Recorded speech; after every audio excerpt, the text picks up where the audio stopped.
That's not great. Oh boy. Today I have to go to Kent Island and pick up the junk boat that I bought. A couple weeks ago, I made a deal to buy this big, like 36-foot wooden Deltaville dead rise crab boat with no engine, no gear, just the hull. But the hull is in pretty bad shape. It's leaking pretty good. I need to go from Pasadena to Kent Island and pick this boat up and then try to get it all the way home. As it usually goes in my world, I'm dictated by weather. And if I don't get it done today, it's gonna blow 15 to 30 for the next week. I would like to leave Pasadena no later than 12. I'm shooting to leave by 10. I'm not even sure how long it's gonna take me to get over to Kent Island. I'm estimating about an hour to 2 hours, but the wind is supposed to pick up later tonight, right after it gets dark. So right around 5, 6 o'clock, it's gonna pick up. And the problem is coming home, we have to go 6 knots towing this boat because this boat is liable to come apart. It's leaking bad, it's wood, it's got a couple loose planks in the stern. So we have two options for going and picking up the boat in Kent Island. And they both have some pluses and minuses, and neither one of them are actually ready to go. So the Southern Girl here, I just put the motor in it the other day. I got it fired up, but I have not left the dock with it. The Weebo, I thought it had something on the wheel last time I tried it. A piece of rope or something stuck on the propeller. We couldn't get a lot of speed out of it, so we might have to test run her before we can take her. Point is, either way we go, it's gonna be some work. For today's winning lineup, we have Riley, who's always down to join me on these really stupid adventures. And AJ, I'm not even sure why he's here. Got his cute little square toes on. So I would much prefer to take the big boat, the Weebo, but I'm not getting overboard and swimming under it. So we're gonna take her for a test run. This one's nice. We got a grill on here. We got bunkhouse. Weebo would be nice to take. There's the shaft. Riley, you watch my shaft. We'll get going and see if it's shaking, all right? Got it. I think it's definitely got a shake. I can feel it in my loins. I don't want to have to tow this boat home too. That experiment made our decision for us. I have to leave the fish boat at home, take the meat wagon with no roof. Look like some hillbilly, 6 roof posts and no roof going down the bay. See that tiny hammer, dude? That's for fixing all Lindsay's little problems. Dang, the bummer is that this boat has got heat. It's kind of chilly today. All right, unfortunately, the Southern Girl is a total disaster because I've been working on it, pulling the engine in and out. Riley, check this thing out. Oh my goodness. Dang, baby. Brand new. It's the nicest you'll ever look. All that money just for a paint job? Pretty much. So the motor in this boat's just been worked on, but I've been having fuel issues. You see that blob right there and that stuff in the bottom? It's been sucking it up out of the tank, getting stuck in this Raycor. If it gets stirred up, sometimes it'll suck that in and start running like crap. Be lucky to make it home towing one boat home. The last thing I need is to be having to tow both of my boats home. Then we'll be in the Weebo with something stuck on the wheel trying to tow home this boat that doesn't run, towing home another boat, doesn't even have a motor that's sinking. What have I got myself into? Trying to do preventative maintenance and avoid an issue, I decided to clean the Raycor filter. Now the motor won't prime. We're running out of time, and I'm trying to rebuild a Raycor with used parts to see if I can get it to prime. We still need to go get some supplies. This is why you don't do preventative maintenance. This is why you just wing it. Oh, that's the wrong gasket, ain't it? All right, in the Raycor was a little tiny piece of like blowed up rubber. I think it was not allowing this little ball valve to make seal. Try that with a new gasket. Hopefully it works. Oh shoot, that was almost great. I even labeled this line, if you remember in my last video, my fuel, feed, and returns, and I labeled them incorrectly. So I had them hooked up backwards. Oh no. I'm glad it was just that fix, although, see, that's what I get for doing preventative maintenance again. It's 11:50 and we just got the Raycor put back together and the fuel system primed. So now we gotta go run, get some diesel, get some rope, ooh, a bunch of distilled water because I need to put some coolant in here. This will be the inaugural journey for this motor. Sorry, not 11:50, it's 8:50. My level of unprepared for this is impressive. All right, this rope looks like it's gonna be fine. All right, we got something to eat. Water, it's 9:42. AJ, can you do me a favor and spill all that diesel all down my tailgate and everything? If we cover it in diesel now, it won't rust later. We got gas for the crash pump that I pray we don't have to use. We got some diesel for the boat. Dang, what's diesel cost where you're at? So we have another stupid problem. There's no cleats down this side. There's only one cleat on that side, and the bit, which is this metal thing that sticks up that you cleat line to, is underneath this rack that I built. And usually the rack goes up and down with a winch, but that's attached to the roof that's no longer on the boat. We're gonna pick the rack up, put it on the pier back there, and then undo it and unbolt the rack so we can get to the bit. All right, so the rack's off of it now. We can get to our anchor point to be able to tie our bridle onto, tow the boat home. Did you get that big red funnel, Riley? Yep. Okay. How do you get the cap off though? You gotta, sometimes you gotta get a hammer, tap it on the top, and that'll bust it loose. There you go. Yeah, that's perfect. That's actually what that's for. All right, I made sure to be clear. Not that, that is what goes in there. Kind of sounded terrible, but it started. 10:44, which is only like 44 minutes later than I wanted to leave, but it's an hour before the deadline, so that's pretty good time in my world. I think we got everything. We got plenty of garbage, a bunch of water we can't drink. Boat that I have yet to run since I put the engine back in. Nothing really could possibly go wrong. You can see a little bit of fog starting to set in. That would not be fun. But if you look at the chart, we're here. We need to go across the bay, around the point here, and then through the Kent Narrows Bridge, and our boat is somewhere over here. Yeah, we got a long day of impending disaster ahead of us, boys. We gotta eat up. He's shipping it up over there. Looks pretty good. Hey, what do you think? Good? It is slick calm out there today. Couldn't have picked a prettier day for this time of year. It's a good day to do something stupid. Coming up on the Narrows Bridge, I'll tell you what, there is some diver ducks in here today. They are boat shy. They've been banged up on all year. We had a terrible duck hunt year this year, except for sea ducking. Right after the end, you seen them. Got a hand tong right there. I didn't know you could hand tong right there. Well, it's a little late now and I haven't radioed them, so I'm hoping that my super tall antennas don't get ripped off under the bridge. I think we'll be fine. Oh yeah, you'll be good by a long shot. Think so? Oh yeah, 100%. Oh, we're freaking mint. Are you kidding me? Wasn't even a concern. We got like 5 feet. We're good. Tide is ripping. I tried to take a shortcut and it is getting skinny. Oh, any lower than that, we're about liable to hit bottom. Oh man. It says on the chart that it's deep, but we're prop tagging. We're prop tagging the bottom right now, I can tell. It says it's 10 foot right there. That's nothing. Oh, we're getting water back. We're getting water back. Oh yeah. Oh man, the problem is we can't run that track back. That other boat draws more water. If we come back, we'll just go around this. I want to make you do a little tow until we get out there. Like that. That way if it hit anything, you're live. There she is. What a beauty. You know George? I don't think so. How you doing? George is Ted Lee's nephew. Yeah, George Lee. Ted Lee's nephew. Oh, Ted Lee. It's Ted's nephew. Oh, okay. George's grandfather made the phrase chicken neck.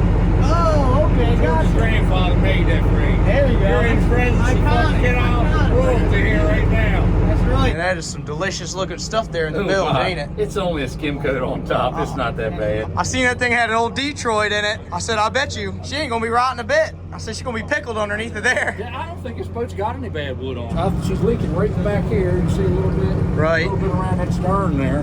This boat didn't leak much, and she didn't have any bad wood. She just needs some love. Yeah. Just like the rest of them. That's right. We all just need a little love. You're going to come across a lot of people that are haters. Yeah. They're going to beat you up. When it comes to the workboat stuff, that's in our blood. That's history for all of us here in this area. And you're going to have people that are mean to you, mad at you. They never met you before. Everybody that really seems to have a major issue with me, I have never met in person. I just want crazy. to affirm to you to keep doing what you're doing. You're confident with what you do. You look to some of the old timers to give you some advice on the crab pot part of it. But as far as the rest of it, don't let them discourage you. No, I appreciate that, man. You'll go through that fine if you keep friends like us around. Yeah. We'll certainly help you with anything we can. Man, I appreciate that. I really do. We've been beat up for a long time, and we're still taking it. With this sewer system and with John Wingo doing what they're doing, we're really in trouble. Yeah, I know. I mean, I'm trying to do what I can. All the old timers been doing it for a lot longer than I have. George Lee said, "You can't tell me nothing about the workboat. My daddy changed my diaper on the engine box." That's right. I believe it. You probably conceived on an engine box too. You never know. We crap out the creek. Either my aunt or one of the ladies trying to bring chicken out, flip the headlights at me, come in and get your fried chicken or something. There, you know what I mean? Oh yeah. So crab at the creek, you do it, you know. Yep. Check out what you got up in here. Oh, she ain't even got a steering wheel anymore. Oh man, I took it all. Got nice. I got my chair. Look, this. I bet this had a bench in it. This was definitely a bench before. Ain't even leaking or nothing. Well, it's not leaking in here that bad. That's nice. That's man. That's a nice stainless deck screw. So our front cleat here Doesn't look too hot. The bow stem is really what we're gonna have to pull from. 700 bucks. There you go, buddy. There you go, man. Cash on the Appreciate barrel, it. man. That's right. Boat to boat. Cash only. Nice meeting you. Have a good one. Thank you. I appreciate it. It's really nice meeting you, man. Nice meeting you. You fellas get over to might the be shore. somewhere again here, maybe. Oh, yeah. I'm sure I'll see you around, all right? Thank you. See you guys. Riley, you got the paperwork? Yep, it's in your bag. Okay. That's pretty cool, man. We got it now. I think it's sweet. They think it's going to take me 4 hours to get home. I was thinking about 3. I still do have some concerns. It's a little foggy coming across the bay. It's supposed to get a little foggier. It's supposed to start blowing a little bit. The boat is leaking, but not quite as bad as I was expecting. I'm actually going to get into the boat and ride in the boat for a while to keep an eye on everything once we get through some of these skinny parts. Still hooked up to a steering ram, but it's not perfectly straight. It looks like it's going to be okay. It's yawing to the port just a little bit, like the boat's shifting laterally. The fact that we didn't need a crash pump like right off the jump is really good. We were about to go through the Kent Narrows Bridge, or the Narrows, and the tide runs crazy, crazy hard. And since that rudder isn't straight, I don't want the tide to catch that boat behind us, put it into the bridge. I'm gonna tie it up super, super tight right to the very stern of the Southern Girl. I wanna get like a double line on it too. Gosh, that's a beefy boat. So we can get a couple wraps on it. Now we just gotta keep it in gear or else it'll be banging up the back of the boat. Woo! A little jerky. It's just yawing back and forth, ain't it? That's not great. Oh, oh, oh boy. Oof. She went right sideways there for a second. More speed, I think, Riley. Slower, just gotta keep it straight. Slower than this, you think? I think so. The front wash is pushing it. We can't go any slower. This is idle. We're doing 2 knots. That's pretty freaking slow. We got that boat hanked up tighter than a freaking clock now.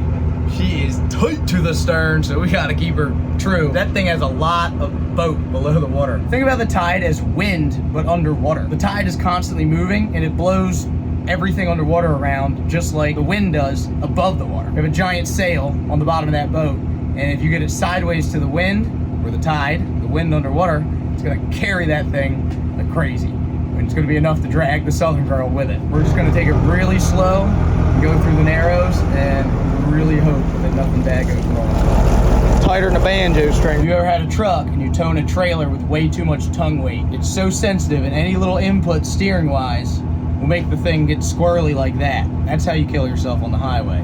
So hopefully we're not gonna do that here. Actually, it looks like the tide slacked out from when we were just coming through here. Luckily, this is the moment where it could all go sideways. Gotta be super careful, super, super touchy. The bow is essentially acting like a rudder with the prop wash right now, so I do not want it to go sideways through the bridge.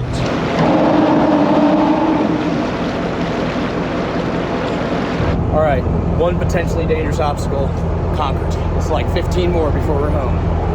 That was the one I was really worried about. We're going past Harris's Crab House right now. That's where I've done all the oyster shucking videos. My good buddy Jason Ruth runs the shucking house over there. He's probably looking out here thinking, what the heck is he doing now? We left an hour and 5 minutes ago? Yep. Oh wow, we just got through the Narrows. It's liable to be a long journey. 3.9, 4 knots. I thought we might be able to do like 6, but we're gonna do that. I'd like to put another line in it and be in the boat. There he is, the man, the myth, the legend. What's going on, buddy? Good to see you. It's been a while. Jay couldn't help himself but come be a part of this extravaganza. So she was built in Deltaville. You know who built it? Not yet. Well, I'm gonna spend a little time with my new boat here while they drive and make sure it's not gonna sink and identify any leaks that it may have while she's underway. Jay Fleming back there in the drone. It's kind of cool. Weird to see my boat from this angle. This ain't so bad. I'm enjoying my new boat. I got Riley driving. AJ probably is in there doing nothing, hanging out. It's a nice day, slick calm out here. It's not even that cold. I got this VHF radio because no VHF radio in this old girl. So Riley and I can communicate back and forth. Riley, you there? All right, beautiful. I guess it works. We should have brought a lot of beer, buddy. We're going pretty slow. I'm only doing 4.4 knots. We're doing over 5 earlier. I can bump her up a little more. Yeah, give her a little bit. Worst case Ontario, we just pop the line. Ooh, I can hear it creaking. Ooh, you hear the water. There's no water coming in the bow. I mean, she's tighter than a freaking gnat's ass, bud. Last time I seen it, it was leaking real bad from the stern since they pulled the motor out of this thing.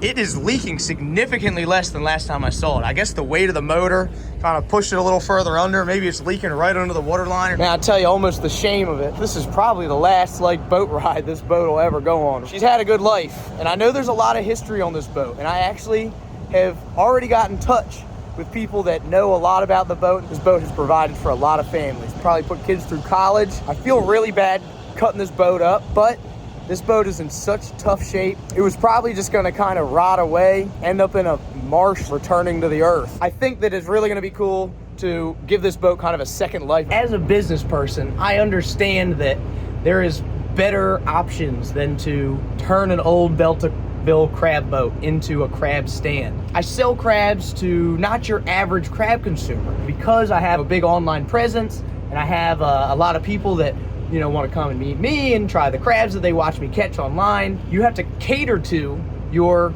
customer base in a little different way than your average guy selling crabs. You have to identify what could make their experience better. For kids to be able to come to the crab stand and experience a real crab boat and actually see a boat that worked on the water, it's so important to get the next generation familiarized with the industry and show them, put a face and an actual thing to this idea. We want this industry to thrive and have a rebirth and really last. I think it's crucial that we get the younger generation involved in the water. These are the kids that are gonna be growing up and they're gonna be voting and they're gonna be deciding whether I have a job or not ultimately. I think it's really important for kids to understand where their food comes from and that we are the ones that are most invested in keeping the natural resource around and be good stewards of. Like I hope to be for this bay. Hold on, Riley's calling me on the VHF. How fast we going, Cap? 5.8 knots. 5.8? That's approaching near light speed. Yeah, it's a 5.15, but I think the turbo kicked in. Oh, now we're 5.9. That's what's wrong. 5.9, we must have got the tide behind us now. How far out are we? I can't really see anything with the fog. Me either. We're about halfway. Halfway? Halfway out of the Chester or halfway all the way home? Halfway there, bud. We're way off course because it's so foggy that I can't see. The only thing I have to go for is the tracks, which I keep going off course. Just look both ways. I don't understand why it's doing that. You hit this little high, medium, low button, and then if you switch through that, occasionally it will work, but other than that, just does this beeping thing. Oh, is it working now? This thing's a piece of crap. I finally get to sit in my cool seat. I don't think it's gonna be quite as comfortable as I was thinking. No, it's not. You could fall through the thing like that. It was a better idea than it was in practice. I'm a squirrel, and so every time I buy something, I gotta go through everything that's in it. GPS that doesn't work. You got a 6 set of shades. Dang, that's a charger for like an OG iPod. That's like a $4 screw. Got some telephone wire they're probably using to run the bilge pump. Look at this, a nickel. We're making money back now, baby. Oyster regulation zone book.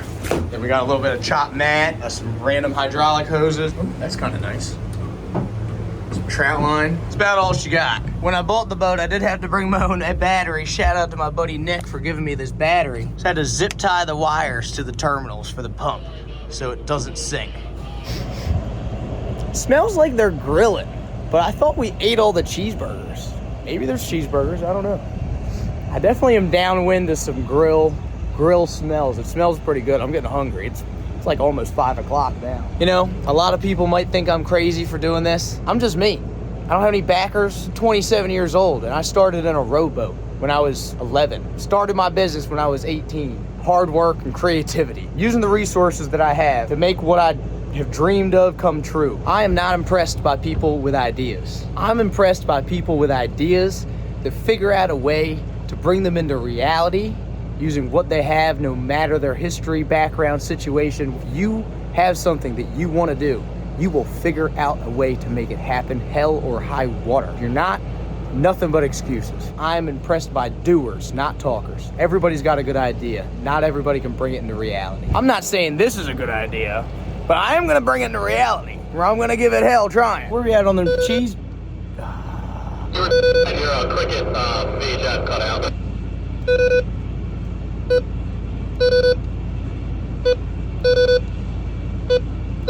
This thing sucks, dude. I hate this freaking radio. It's the biggest piece of crap I ever borrowed. You there? Captain long lead to Captain short lead. Are you there? I'm trying, but it's only working like every once in a while. I think you're asking where we are. No, I want a freaking cheeseburger, but I can't. The radio won't work. I would assume that's where you've at. So we're about 1 nautical mile offshore between the Maine and the Bakken. Where we at? I don't care how far we're at. Where we at on them cheeseburgers? Where are we at at work? You keep coming down to the same point. The cheeseburger. God dang. Killing me. I'm gonna throw this thing overboard. If I didn't borrow it, it'd be in the drink by now. Maybe you meant where we at with fuel. We're about half tank. Not fuel. I don't care about fuel. Cheeseburgers. Where are we at on the cheeseburgers? Cheeseburgers weren't Eddie, bud. We got quarters up. Are you serious? You. Are you? Bye-bye. We ate them. Gone. Triple cheese. Very tasty. You. I can't even talk. I'm about to throw it over and buy the guy a new one. Nothing. I think they ate all the cheeseburgers. Sorry, Luke. That's just wrong, man. Made it to Bakken Creek. There's Luke back there. It's about 5:40 p.m. And we're gonna try to get me off of this boat onto the Southern Girl because Riley's scared to put it in the slip. I ain't scared to break stuff. That's what I'm saying. Look at these guys. They were partying, eating cheeseburgers and stuff. They ate all my cheeseburgers. They didn't even save me one. I was back there making sure the freaking boat don't sink. You saved me something. It's one Oh, thank you, a piece of chummus. Stick that right to AJ's. Welcome to Pasadena, my Virginia-built friend. All the neighbors are watching me come in the creek now, and they're like, oh, this guy, again, another one. I got a whole fleet of crappy work boats, and I keep dragging home from all different parts of the country. You gotta have them all, dude. It's like Pokemon. You gotta catch them all. Correct amount of boats to have is all of them. I'm single-handedly making Pasadena affordable to live by bringing the property value down with all my boats. You can thank me later. The Dora Lynn now lives in Pasadena. Like and subscribe, do all that kind of crap if you want, because these projects are getting a lot more expensive and time-consuming. Thanks, AJ, for coming along. Yep. Riley, my co-captain. Well, I appreciate it, man. All right. See ya. See ya. If there's something that you've been wanting to do, a dream you want to pursue, go do it. Somebody's got to be the guy that you want to be. May as well be you.